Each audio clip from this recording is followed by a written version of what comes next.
This is the seated leg extension, one of the few quadricep exercises where it's the hardest when the leg is extended, making it great to train the quads in the shortened position. Before we get into the setup, pay attention to the controlled eccentric and the pause at the top. And make sure you watch until the end where I'll go over some advanced techniques that can help you get even more growth in the quads.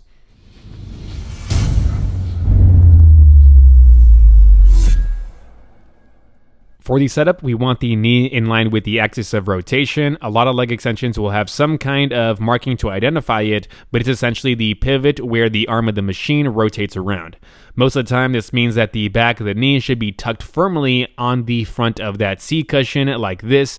Adjust the arm of the machine so that the shin pad is as far as possible backwards to get the most range of motion and get more lengthening of the quads at the bottom.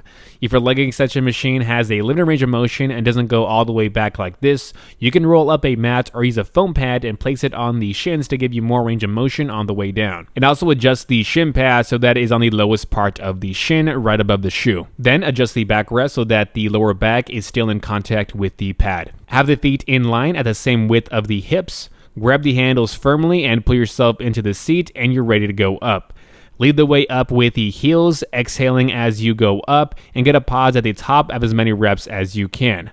Also, as you go up, think like you're pushing the back of the knee and thigh down into the bench and contract the quadriceps as hard as you can at the top. Go slow on that way down, 2 to 3 seconds on that eccentric, thinking like you are actually pushing up and getting the full range of motion. So make sure to keep an eye on the weight stack to ensure that you are getting the full range of motion and not stopping early. Make sure that your butt stays in contact with the pad as you go down. Do not let those hips and butt raise off the seat. When it comes to the angle of the feet/toes, for the most part, angle them in a way that feels most comfortable to you. Whether you point those toes in or out, the leg extension, according to the current scientific literature, does not have a different target muscle, so I would recommend having those feet angled straight up and down. But if you have knee issues, angling the toes in or out can feel more comfortable, and as someone who used to have a lot of knee pain, pointing those toes forward instead of up can make it easier on the knees. Try to get a full range of motion on as many reps as possible, and make sure you don't hold that breath. Exhale on that way up and inhale on that way down.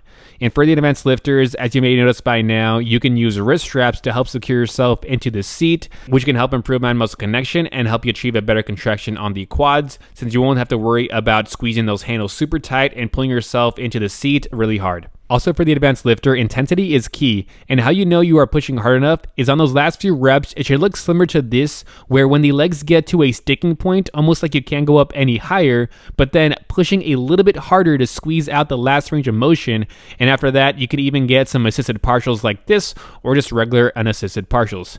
If you're going at this intensity, you need no more than 1 or 2 sets of leg extensions during your leg day. Thanks for watching. Like this video right now and subscribe, and check out my other in-depth tutorial videos just like this one. See ya.